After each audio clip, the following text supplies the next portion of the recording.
What makes Mad Men truly great is its relevance to our society, because it shows us that we're facing a crisis of work. And I know I usually talk about sci-fi, but I really think Mad Men deserves its own video. But from our perspective, it might also be a bit uncomfortable to look at. And I'm not talking about Don Draper sitting in his office with a cigarette and a drink in his hand, looking like he has it all while being, utterly depressed. No, the show has something a lot more interesting to say about technology, actually. And the character who makes that clear more than any other in the series is Betty Draper, the good wife. At a glance, Betty is living the American dream. She's beautiful and she's got money. She lives in this ideal suburban home with her successful husband Don and their 2 kids. And they're even well behaved. Hey, Betty! The 60s child rearing. No, but for Betty, everything seems to be going great.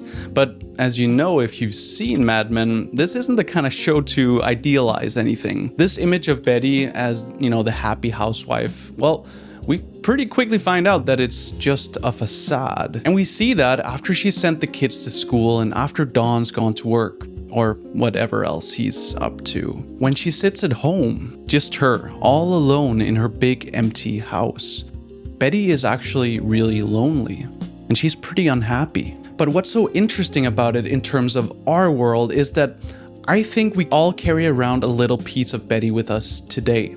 That's why I want to show you her daily life, because her typical day reveals something that we've lost in our own society, about the freedom we've gotten from technology, but then lost again because of our values. But it also shows us what a future might look like if we get those things back.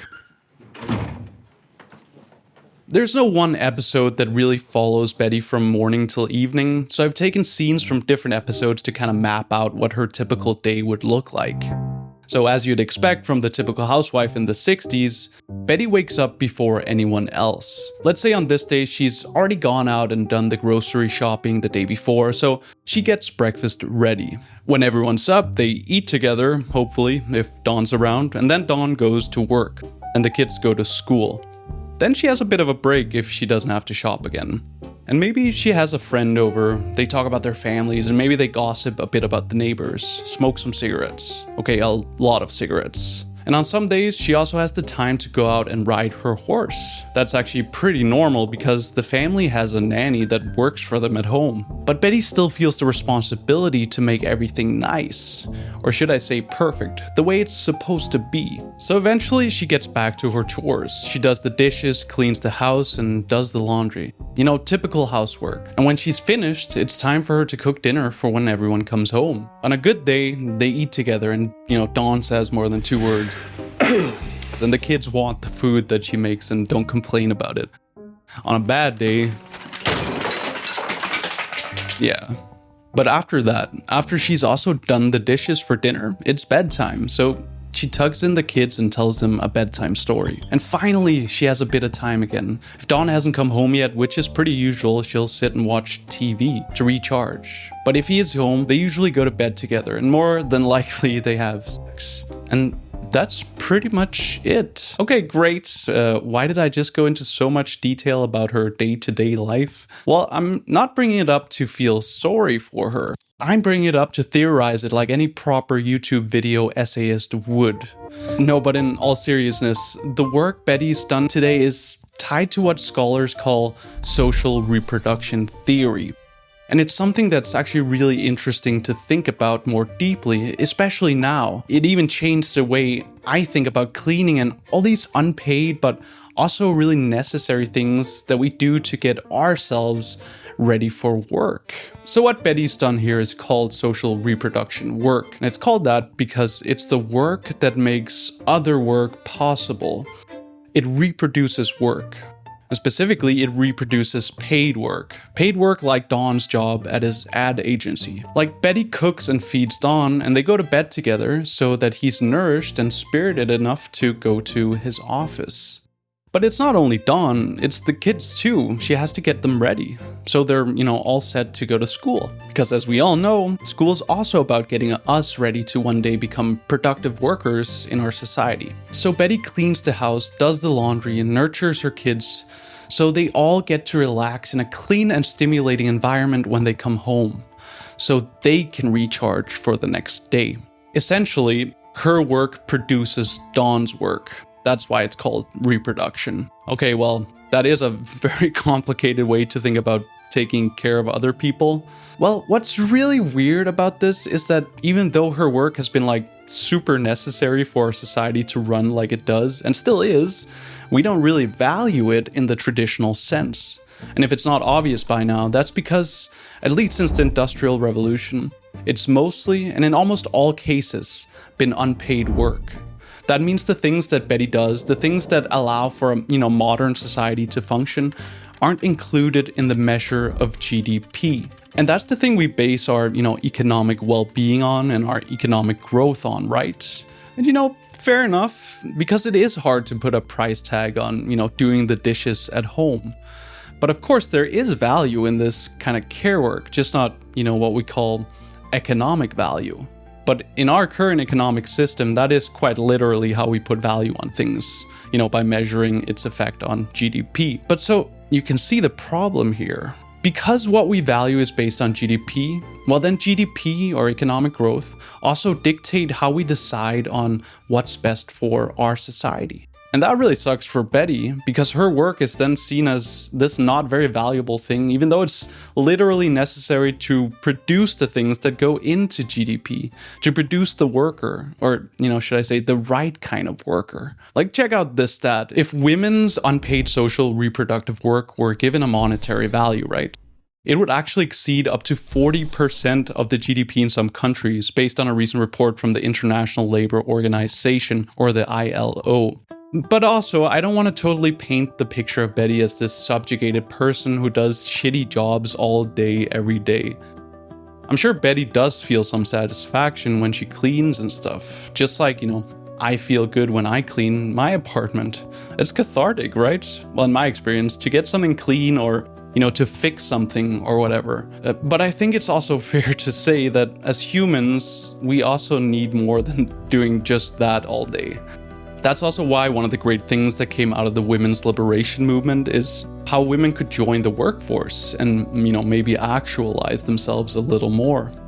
Hardcore Marxist scholars would probably say, in their most sarcastic tone, that, yay, now women can also be docile workers, alienated from the fruits of their labor, just like men can. But let's not discredit the progress made in women's rights, at least in some parts of the world, and that they still can't be improved a lot. But even today, despite this progress, social reproductive work is actually still mostly done by women. Actually, the ILO estimates that about 708 million women worldwide are outside the labor force because of unpaid care responsibilities.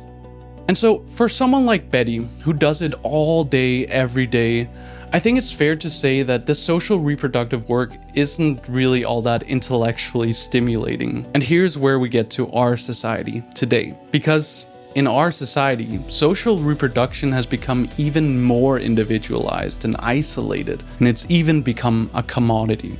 But to explain that properly, we do have to go back to Betty's day again. But this time, we'll look at the work that reproduces her as a social reproductive worker. It's pretty meta, I know. You might be thinking, how does Betty stand doing this social reproductive work alone at home all day? Especially because we know she's unhappy, right? Like, how does she cope with this? Well, of course, there's, no way around the fact that she's a woman in a time when you had far less freedom as a woman. And also her husband arguably really sucks. She also knows that she could have done other things with her life. Like we find out, for example, that she ditched her career in modeling to be a housewife. But if we actually look a step deeper into why Betty ended up here in the first place, I don't think she's unhappy just because of the patriarchy she faces. I think it's also because of good old consumer capitalism. Let's take a second to think about what happened to our society, to our social way of living when industrial capitalism took off. Before Betty's time, like the things that shaped her life, right? And well, first off, it's no secret that we became more isolated and more private people.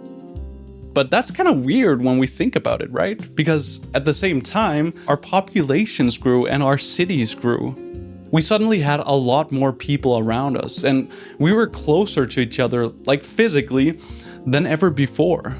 Well, the thing is, as you probably know, we also started living in these far more private and individual homes, single-family houses, or, apartments, so-called atomized living. Our cities basically became a world of strangers, as the sociologist Lynn Laughlin calls it. Even though we were all bunched together now, we didn't know our neighbors like we probably would have back in the countryside. And that means we lost a bit, or actually a lot, of social connection. And of course, it's even more true for someone like Betty, who lives in suburbia, the home of the ideal nuclear family. So let's address that question. How does she cope with that loss of connection? And how do we cope today? Let's start with the genius invention that made atomized living tolerable for Betty. Think about the TV. The TV is this private thing you own, that you only watch at home, right?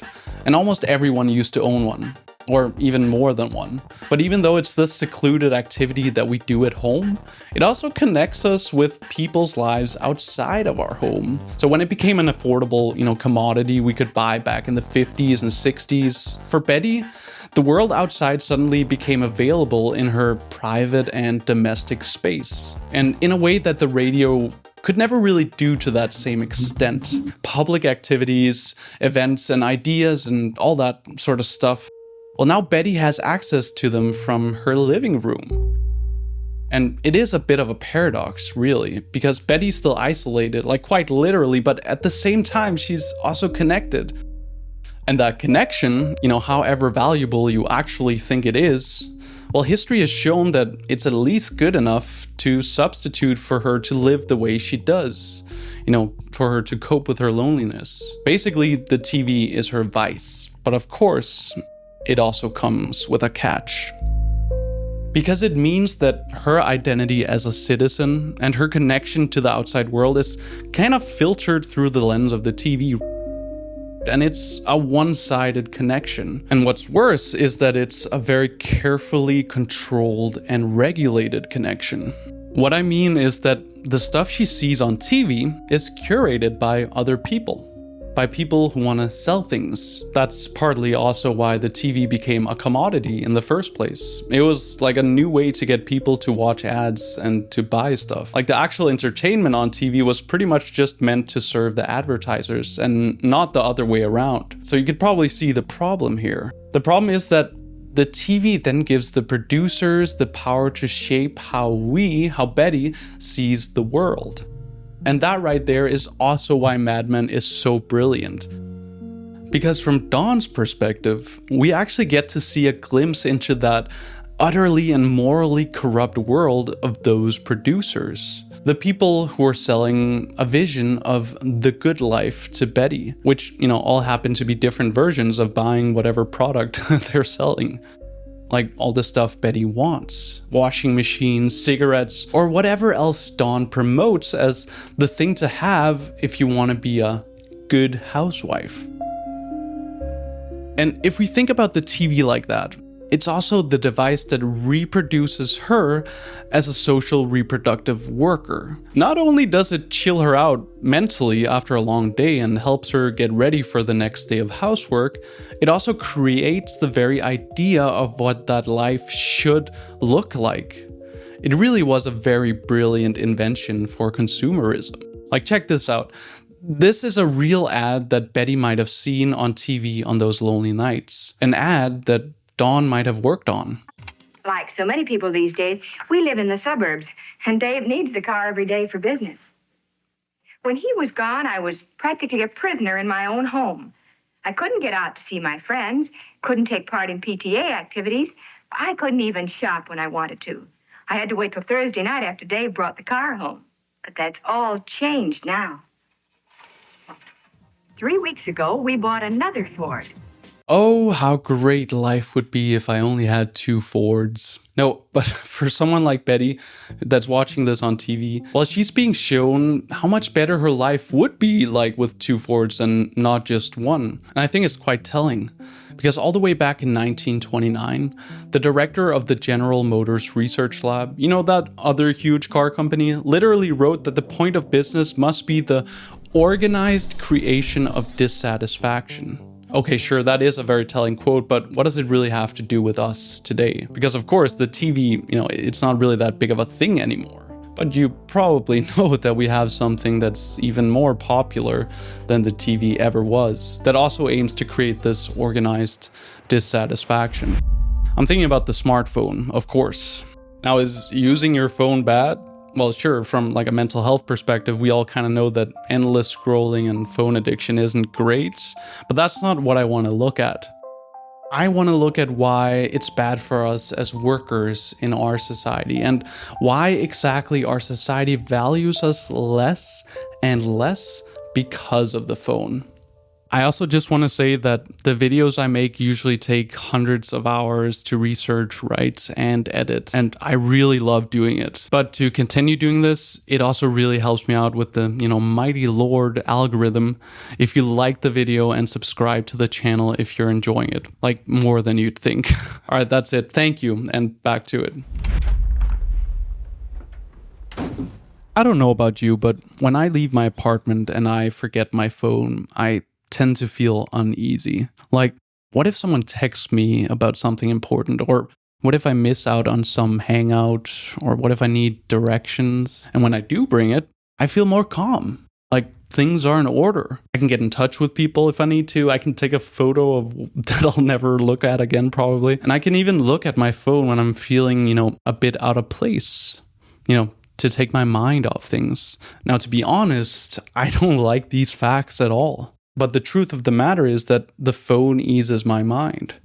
And the crazy part is that it's mobile. I can bring it anywhere. It's basically the comfort of home in a little metal box. And at home, like the TV, it brings me that connection to the outside world too. And it chills me out after work. I'll even sit and scroll sometimes, right? To distract myself or recharge or however you want to think about it. The point is, I look at my phone all the time, and it's so much more widespread and used than the TV ever was. And so it's not really surprising that we look at way more ads too.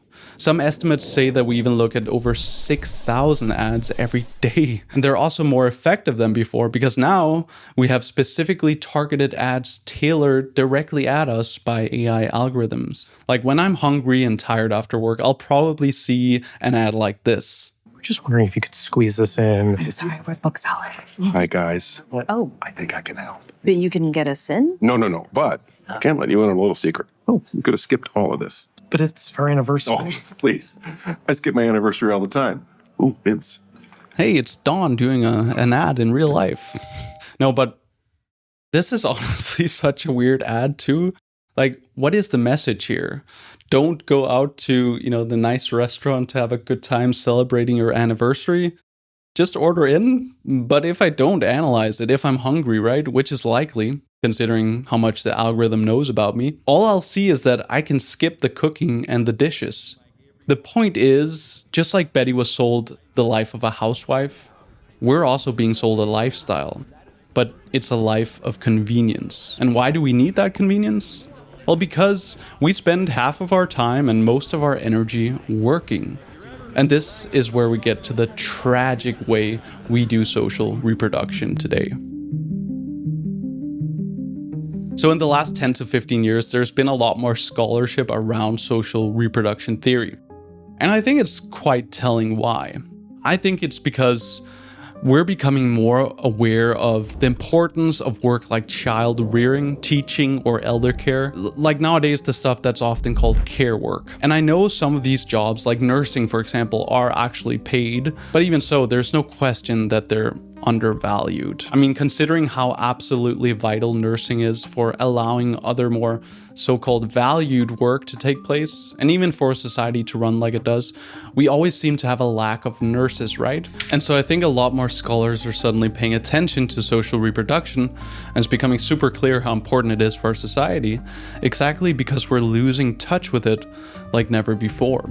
And I think the problem really comes from the financialization of care work. I don't know if I should call it social reproduction or care work now, but yeah, the point is it's turned into a commodity, something we buy, at least for those who have the means to buy it. For example, in a lot of places, you can order a guy to come pick up your laundry for like $10 or something with an app on your phone. Like, you can go on TaskRabbit literally right now and hire someone to come and clean your house. Or you can go on Uber Eats and get food delivered so you don't have to cook. The people who deliver that food and work through apps, gig workers, they don't make much money. And these gig workers are at the mercy of an algorithm that's designed to maximize profits. An algorithm that could care less if you're feeling sick or, just having a bad day. And because of that, a lot of them don't even have the free time for their own reproductive needs, as a study from Stockholm, a social democratic city of all places, found. With all the advancements in tech and all the wealth in our societies, this really feels like taking a step back progress-wise. And even if you're lucky enough to actually get a 9-to-5 job and not be forced to do gig work, that's still really draining. Actually, in China, it's more like 9-9-6, 9 a.m. to 9 p.m., 6 days a week. And I think it's fair to say that most households don't have a stay-at-home person to do all the cooking and cleaning. Like, single incomes just can't bring in the dough like they used to. So if you're in a partnership, chances are you're both working jobs with really long hours. And then, you can see how it's a lot easier just to go to DoorDash or TaskRabbit or whatever app that takes care of it. What I'm basically trying to say here is that we've individualized, financialized, and commodified the shit out of care work. That means that if we're lucky enough, we buy our free time by offloading our chores onto less fortunate people. And while that's a big yay for GDP and our, growth economy, is it good for us as a society? Well, the short answer, big surprise, is no. Betty's life shows us why social reproduction work is necessary for our society to work like it does. But it also shows us the problem of social reproduction we, face in our society too. And when it comes down to it, it's really a problem of work. A few videos ago, I talked about David Graeber's bullshit jobs. These are jobs that don't add any value to our society, as defined by the actual people who are doing them. And those jobs are everywhere now. I'm talking about, managers managing other managers, middlemen and speculators and so on. Don's job is actually a great example of a bullshit job. Like, think about what value it adds to our society. His job is, to go into work and figure out how to sell people things they overwhelmingly don't need. People like Betty, and people like us too. His break in an early season is literally to rebrand a big tobacco company. In that video, I also talked about universal basic income, or UBI, as a solution to this. If we had UBI, we wouldn't need to do BS jobs that only add value to our economy and not actually our society. And even though UBI is definitely worth mentioning here, it could free up people's time to do their own care work, right? Well, I have another big idea that I like to share. This one is often called a redistribution of work. So back before our industrialized society, when we mostly lived on farms or small villages, we all did care work together. That's the classic narrative about this stuff anyway, that in our prehistoric hunter-gatherer or early agricultural communities, most social reproductive work was done just like most other work. It was done collectively. Sounds kind of nice, right? And there wasn't any alienated job to go to either, be it, in the industrial factory or the now brightly lit cubicled office. Back then, as the classic historian and sociologist Max Weber pointed out just about 100 years ago, people actually moderated the amount of work they did depending on what they needed. And so he argued that before capitalism, work was really only tolerated if it was necessary work. As he wrote, quote, "A man does not by nature wish to earn more and more money, but simply to live as he is accustomed to live and earn as much as necessary for that purpose. But since then, we've grown attached to work in a completely different way. The post-work scholar David Frayne actually has a great quote on this. As he writes in The Refusal of Work, "We might say that the harvester worked to live rather than living to work." And it's true, right? Nowadays, we live to work. We go to school to be workers, and then we join the workforce. Our whole lives are shaped around our attachment to work.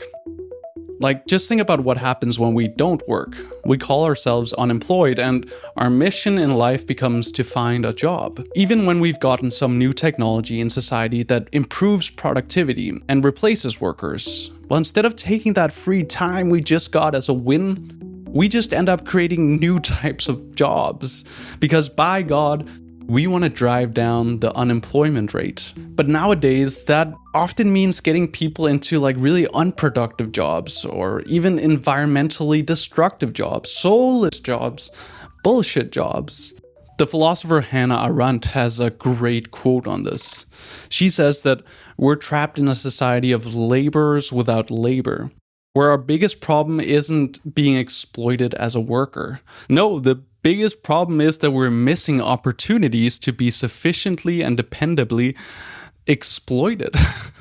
But as history shows, this isn't always how we thought about work. Now, to be clear, you probably know that I'm not against work. I work all the time. But there has to be a distinction between work that we find meaningful and that's good for society, and work that's soulless, pointless, and even just plain bad.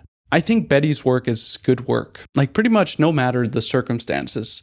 We all need to be raised and taken care of when we're kids and be fed and so on. It's human work. And so the problem with Betty isn't the work she performs, but the isolated nature of that work in a capitalist society. Teaching is the same, nursing too, and farming for that sake. We need food, right?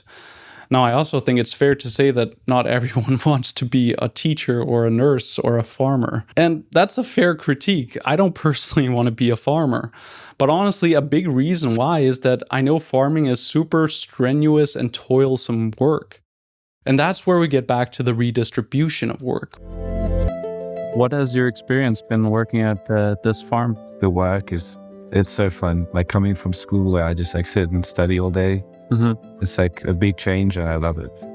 In The Refusal of Work, David Frayne points out that if everyone just worked less, we could actually do the good work together. Work like producing food, like farming or teaching and nursing. So if we had fewer bullshit jobs, more people would be able to help out with the care work. And because of that, those jobs would be way more attractive too. Think about nursing, for example. Like right now, it's very exhausting and underpaid and understaffed work.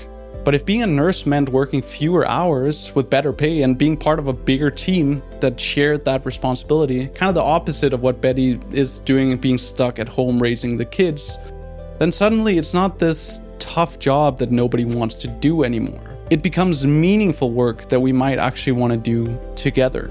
And then there wouldn't be so much pressure on the people who are now completely overworked too. The people trapped in apps like Uber Eats or TaskRabbit, where, by the way, a lot of their earnings go to platform companies and their shareholders who really don't lift a finger. Redistributing work like this is really a win-win. Because if care work isn't the only thing you're doing, and especially if you're doing it with others in your community, it can totally be satisfying too.